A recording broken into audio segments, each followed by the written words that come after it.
what do you make of this huge row that's erupted this week, Peter? And why do you think Boris Johnson has decided to say, actually, I will give my messages over now? Well, there's so many strands to it, as you pointed out correctly in your introduction. I mean, it's like an incredibly complicated recipe where you're trying to distinguish what you're actually trying to cook. And in the middle of it, I mean, there are all kinds of layers to this. Let's start off with Boris Johnson, as you asked. Well, Boris Johnson, a lot of what he did is already known. I don't think he reckons that there's very much new to emerge from his actions, because we've had the all kinds of things from Dominic Cummings a year or two ago. We've had the Matt Hancock and Isabel Oakeshott WhatsApp stuff coming out earlier this year. So I don't think, from his point of view, he thinks, well, right, I feel I was justified in doing it, so why not release it? Of course, the other thing is, of course, his rivalry with Rishi Sunak and other members of the government who he feels betrayed him last year when he was brought down. It's less than a year ago. It's July last year. Mm. That's the important theme of it all.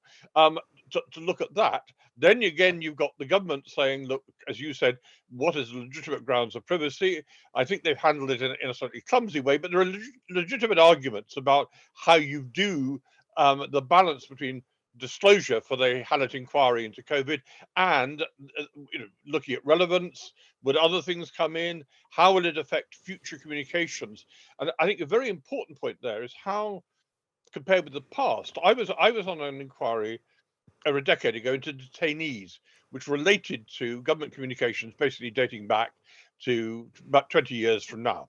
It was all about rendition and people going to Guantanamo and all that. Now that was all done on paper and email, and email had only just really come in, but most of the evidence we had was email and paper.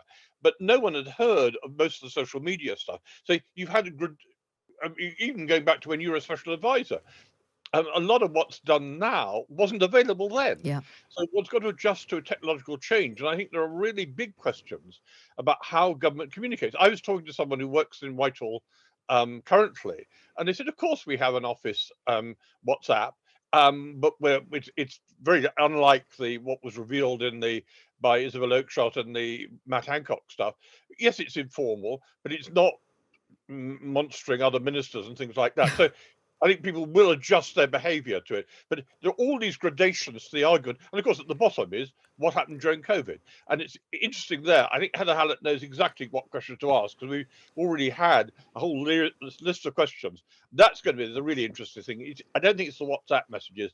It's when Boris Johnson and other ministers appear to give oral evidence during the course of the rest of this year.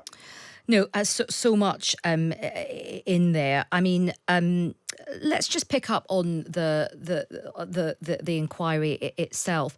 I mean, well, we'll just close down this discussion about the legal challenge. I mean, many people feel that the government will not win its legal challenge. Lord Savile has indicated, even George Freeman, a government minister on Question Time, kind of indicated that he would be surprised if the government won this. Is that your thinking at this stage, Peter? Well, I'm not. I mean, I think you can take win in two ways. One is legally, what happens in the courts. And I use that plural because they'll go to one lot of courts probably quite soon in June. And then undoubtedly, I think whichever side loses in the first instance, it'll go to appeal and all that. I think from the government's point of view, it's less about the detailed disclosure, because we already know so much about what happened during COVID, than about establishing future principles about what is reasonable to disclose or not. I think the government's more concerned with that. I mean, arguably, it's gone about it the wrong way. And so whether it wins or loses legally, I think it's lost in the court of public opinion, which is like what people have been saying so far. It's damaging to the government. It looks as if they're trying to close things off, when I think, in fact, I don't think there's any danger of key things not being found out. Because remember, there are oral hearings. People are forgetting this is a mere prelude to all the key players appearing in front of the inquiry in person. So in legal terms, I think that they might win. What we may see is a kind of definition of what should be released and what shouldn't be. And I think that's what the government's really looking for, but it looks very bad politically. It certainly does. I mean, just to probably challenge you slightly in terms of, I think the point you make is absolutely right. There'll be some of my listeners going, "Oh, come on a minute! I don't believe for 1 minute that the government's trying to to do this for the good of the future," because many government ministers think that their time is up and that they'll lose the next election, although that is 18 months away.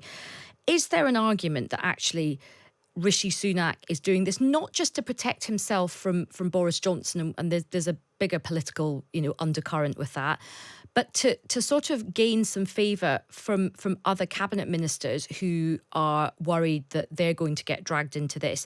And also, has he got things to hide himself? Well, that I think is one of the motives of Boris Johnson, because they did clash during it. And of course, the interesting point is that Rishi Sunak was someone who was against tight lockdowns. Yeah. He was the one who introduced the eat out Eat out to help her. Yeah. and all that stuff. So, I mean, oddly enough, he was differently positioned. He was nearer to what would now be regarded as some of the critics of lockdown. So there are many ambiguities in that. I'm sure there are many elements which not only Rishi Sunak but other ministers would rather not come out. What I'm saying is a lot has already come out. I Yeah. think there's a danger of some people thinking, oh, it's all or nothing. It isn't like that at all. It's much more nuanced, and in fact, the inquiry, I think, will find out an awful lot, whatever happens in this legal case. And let's say you were advising a new incoming government. Let's say 18 months' time, there's a general election. Let's say the Labour Party wins.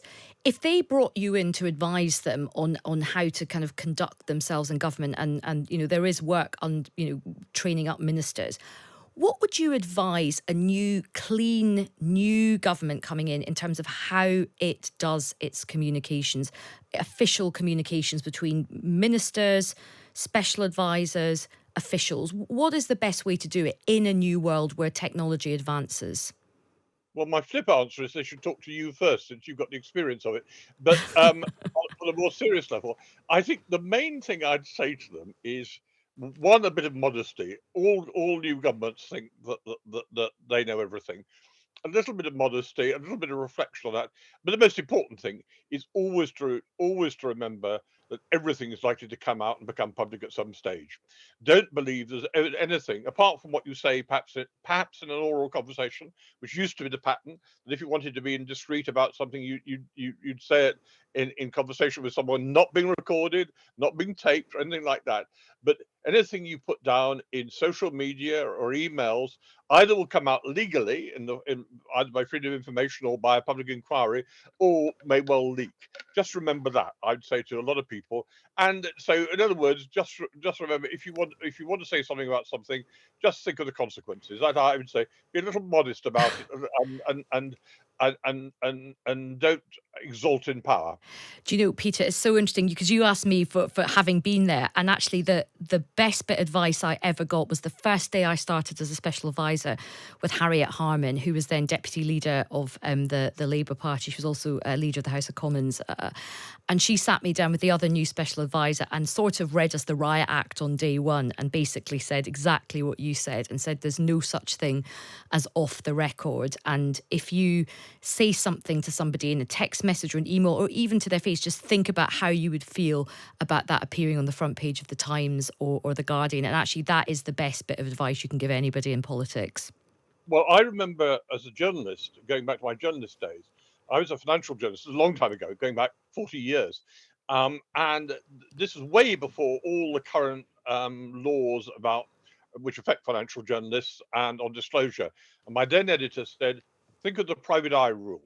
And I've discussed this with Ian Hislop, the current editor of Private Eye, is that think that if anything you said or did appeared in Private Eye, could you defend yourself?